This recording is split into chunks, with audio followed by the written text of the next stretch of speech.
कहते हैं आदमी की प्रसिद्धि उसकी ईमानदारी पर निर्भर करती है। लोग अपनी ईमानदारी से दुनिया में मिसाल पेश कर जाते हैं। ऐसा ही एक वाकया हरियाणा के हिसार में सामने आया है। यहाँ भारतीय नौसेना के एक रिटायर्ड कमांडर ने 68 साल पहले ली गई उधारी चुकाने के लिए अमेरिका से हिसार तक का सफर तय किया। आज तक के प्रवीण कुमार की रिपोर्ट के मुताबिक रिटायर्ड कमांडर बीएस उप्पल को एक हलवाई को 28 रुपए चुकाने थे, लेकिन उस वक्त की परिस्थिति में ये नहीं हो पाया। उधारी के पैसे इतने ज्यादा नहीं थे, लेकिन उप्पल इस बात को कभी नहीं भूले और अब लंबा सफर तय कर उधारी चुकाने हिसार लौट आए। दिलचस्प बात ये रही कि जिस वक्त ये उधारी ली गई थी तब मिठाई की दुकान पर शंभू दयाल बंसल बैठते थे और अब उनके पोते विनय बंसल दुकान को संभालते हैं। उधारी की ये दिलचस्प कहानी है, आपको सुनाते हैं। बात साल 1954 की है, जब उप्पल हिसार में रहते थे। उनके घर के पास में ही शंभू दयाल बंसल की मिठाई की दुकान थी। उप्पल अक्सर शंभू की दुकान पर मिठाई खाने जाया करते थे। उप्पल को लस्सी में पेड़े डालकर पीना बेहद पसंद था। एक बार पेड़े वाली लस्सी पीने के बाद उप्पल पैसे नहीं दे पाए। ये उधारी 28 रुपए की थी। उनको लगा कि दुकान पर उनका आना जाना लगा ही रहता है, अगली बार आएंगे तो उधारी चुका देंगे। इसी बीच उप्पल की नेवी में नौकरी लग गई और उन्हें शहर छोड़कर बाहर जाना पड़ गया। नौकरी के दौरान उन्हें हिसार लौटने का समय नहीं मिल पाया और कई साल गुजर गए। उप्पल नेवी से रिटायर हो गए। रिटायरमेंट के बाद वे अपने बेटे के पास रहने के लिए अमेरिका चले गए। अमेरिका में रहते हुए उन्हें उधारी की बात याद आती रहती थी।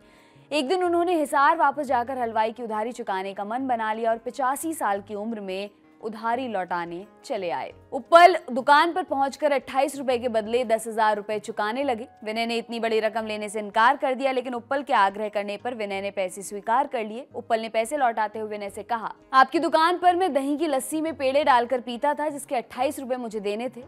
फौजी सेवा के दौरान हिसार आने का मौका नहीं मिला और रिटायर होने के बाद मैं अमेरिका अपने बेटे के पास चला गया। वहाँ मुझे हिसार की 2 बातें हमेशा याद रहती थी। एक तो आपके दादाजी के 28 रुपए देने थे और दूसरा मैं हरजीराम हिंदू हाई स्कूल जाना चाहता हूँ। मैं 10वीं पास करने के बाद अपने स्कूल नहीं जा सका था। आपकी राशि का उधार चुकाने और अपनी शिक्षण संस्था को देखने के लिए मैं विशेष रूप से हिसार में आया हूँ।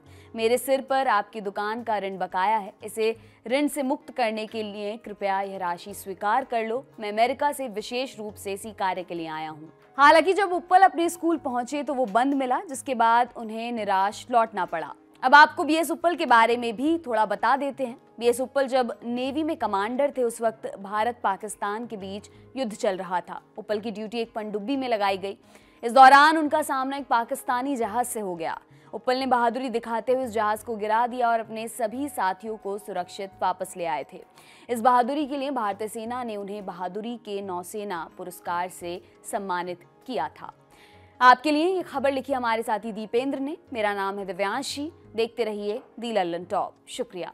5 शहर और 5 अड्डों के बाद तब बारी है गोरखपुर की। जानेंगे गोरखपुर के और आसपास के इलाकों के पूर्वांचल के मुद्दे क्या हैं, किन बातों पर बिछेगी चुनावी मिसाल, विकास के दावों का सत्य क्या है, मुख्यमंत्री के इलाके में चुनाव का हाल क्या है, और ये सब कैसे जानेंगे आपसे मिलकर। तो फिर फटाफट डिटेल्स नोट करिए लल्लन टॉप अड्डे के। तारीख है 10 दिसंबर, दिन शुक्रवार, वक्त दोपहर के 2 बजे से और जगह गोरखपुर का विंध्यवासिनी पार्क, जिसे स्थानीय लोग मोहब्बत से वी पार्क भी कहते हैं। तो आइए वी पार्क में मुलाकात की जाए, जरा समझा जाए यूपी का हाल क्या है।